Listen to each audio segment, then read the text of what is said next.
तो hello friends. तो जो बड़े यूट्यूबर हैं उनके लिए अभी नॉर्मल हो गया है, तो वो लोग अपने वीडियो के डिस्क्रिप्शन में लिंक देते हैं। तो कोई भी बंदा उनके लिंक से होस्टिंग या डोमेन खरीदता है तो उनको कुछ कमीशन मिलता है, और रेफरल का और या फिर अफिलिएट का। तो इसीलिए आज के समय में हर कोई बड़ा यूट्यूबर या कोई भी बंदा ऐसा है जो कि थोड़ा फेमस हो चुका है, सक्सेसफुल है, तो वो यही काम करता है। लेकिन ऐसा नहीं कि सभी कोई हैं, जैसे हमारे सतीश कुशवाहा जी भी हैं, और कई ऐसे यूट्यूबर हैं जिन्हें आप जानते होंगे या नहीं भी जानते होंगे। तो ऐसा नहीं है, कुछ लोग दोनों तरीके बताते हैं। आप डोमेन खरीदिए, या फिर नहीं खरीदना चाहते तो गूगल की तरफ से एक सुविधा है ब्लॉगर वाली, ब्लॉगर वेबसाइट, जिसमें आप अपनी फ्री की वेबसाइट बना सकते हैं। बिल्कुल। अब देखिए, आप डोमेन नहीं खरीदना चाहते हैं, होस्टिंग नहीं खरीदना चाहते हैं, तो आपको दिक्कत क्या होगी और इन दोनों में अंतर क्या है blogger.com में एंड होस्टिंगर वगैरह खरीदने में, ठीक है, क्या अलग अलग अंतर है। तो यदि आप वर्डप्रेस का या वर्डप्रेस में अपनी वेबसाइट बनाना चाहते हैं तो आपको डोमेन एंड होस्टिंगर खरीदना पड़ेगा, ठीक है ना। होस्टिंग खरीदनी पड़ेगी, सॉरी, होस्टिंग खरीदनी पड़ेगी।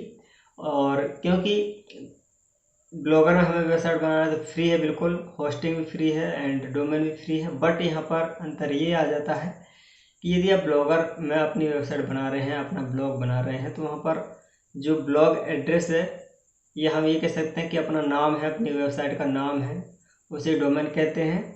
तो वो डोमेन हमारे मन का नहीं मिलेगा, मतलब कुछ लेटर्स तो हैं जो कि आपके रहेंगे, ठीक है, आपका नाम हो गया, लेकिन उसके बाद आपके नाम के बाद blogspot.com लिखा रहेगा। blogger.com की वेबसाइट में यदि आप ब्लॉग बनाते हैं तो ठीक है, वो हम ये कह सकते हो कस्टम डोमेन नहीं है। तो यदि आपको एक कस्टम डोमेन लेना है तो उसके लिए आपको किसी न किसी कंपनी का या कंपनी से डोमेन खरीदना पड़ेगा। 700-800 रुपये में आ जाते हैं, डोमेन मिल जाते हैं। और यदि आप होस्टिंग भी खरीदते हैं तो आपको 3000, 3500, 4000 रुपये तक देना पड़ सकता है। और यहाँ पर ये सर्विस अलग अलग रहती हैं, 1 महीने वाली भी रहती हैं और 6 महीने वाली, 1 साल वाली। तो अलग अलग कंपनियाँ अलग अलग महीने की सर्विस देती हैं। तो अब देखिए, बेनिफिट कस्टमर को क्या होता है, कंपनियों को तो भाई फ़ायदा है, क्योंकि आप उनकी वेबसाइट में डोमेन एंड होस्टिंग खरीद रहे हैं तो उनका तो उनकी सेल हो रही है। बट कस्टमर को भी कुछ फ़ायदा है। देखिए, जो blogger.com में यदि आप ब्लॉग बनाते हैं, जो कि गूगल की तरफ से सब कुछ फ्री है, तो यहाँ पर आपका कस्टम डोमेन नहीं रहेगा, जिसकी वजह से आपका वेबसाइट गूगल में सर्च करने में दिक्कत आएगी, है ना। और आपको थोड़ा सा झंझट तो रहती ही है।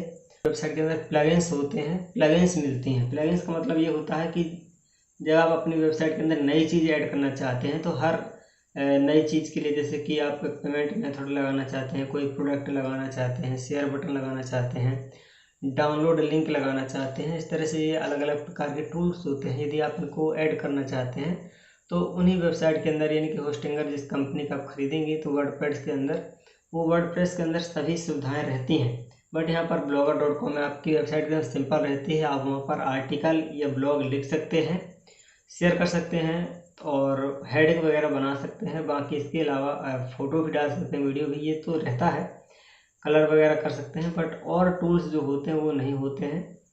तो यहाँ पर मैं ये कहना चाहता हूँ कि यदि आपको फ्री में वेबसाइट बनानी है और आपके पास बजट नहीं है होस्टिंग एंड डोमेन खरीदने के लिए, तो ठीक है, आप blogger.com में वेबसाइट बना सकते हैं, अपनी ब्लॉग बना सकते हैं। लेकिन यदि आप थोड़े से पैसे जुटा सको तो डोमेन ज़रूर खरीदिए। डोमेन खरीदने से आपको एक ब्रांड वैल्यू मिल जाती है, आपका एक ब्रांड बन जाता है, आपका जो नेम है वो प्रोफेशनल नेम बन जाता है, आपका जो डोमेन है प्रोफेशनल लगने लगता है देखने में। आप अपने नाम के बाद .in लगा सकते हैं, .com लगा सकते हैं, XYZ लगा सकते हैं, अलग अलग डोमेन्स नेम होते हैं। अब आपकी blogger.com वाली वेबसाइट से रैंक करने के अधिक चांस है, ठीक है। तो हालांकि ये भी रैंक करती हैं, इनमें ज़्यादा मेहनत लगता है, थोड़ा समय लगता है। और वर्डप्रेस की जो है एक्टिवेट ही रहती हैं, उनमें पैसा आप देंगे, पैसे में आपने उसको बाय किया और वो एक्टिव ही रहती हैं। तो ये अंतर होता है, आपको पैसे देने का बेनिफिट रहता है, आपको बहुत सारी सुविधाएं मिलती हैं उसमें, blogger.com में नहीं मिलती हैं। सो यदि आपका क्वेश्चन था कि खरीदें या न खरीदें, तो आपके ऊपर है। यदि आपका बजट है तो खरीद सकते हैं, नहीं तो आप फ्री वाला भी यूज़ कर सकते हैं blogger.com। और हाँ, डोमेन यदि आप खरीदना चाहते हैं तो खरीद सकते हैं, आपको एक कस्टम नेम मिल जाएगा जो कि बढ़िया लगेगा देखने में। बाकी यदि आप नहीं खरीदते हैं डोमेन, तो जब आप वेबसाइट बनाएंगे blogger.com में, तो जो भी आपका ब्लॉग एड्रेस बन जाएगा, नेम बन जाएगा, उसके आगे blogspot.com लिखा रहेगा। तो थोड़ा सा भद्दा लगता है भाई, अपने नाम के आगे भी जो है रहता है। और यदि .in.com लगा है आपकी वेबसाइट में, आपकी वेबसाइट के नाम में, तो कहीं ना कहीं लोगों को ट्रस्ट रहता है कि हाँ, ये वेबसाइट ओरिजिनल है। आपकी blogger.com वाली वेबसाइट भी मोनेटाइज हो जाती है, उसमें भी आप पैसा कमा सकते हैं। और जो वर्डप्रेस होती है, उसमें भी आप वेबसाइट में अपने एडसेंस अप्रूवल ले सकते हैं और ऐड चला के पैसे कमा सकते हैं। और हाँ, मैंने 1-2 वीडियो और बनाए जिन पर मैंने बताया है कि blogger.com में वेबसाइट कैसे बनाते हैं और अपने वेबसाइट को कम्प्लीटली अच्छे तरीके से कैसे बनाते हैं।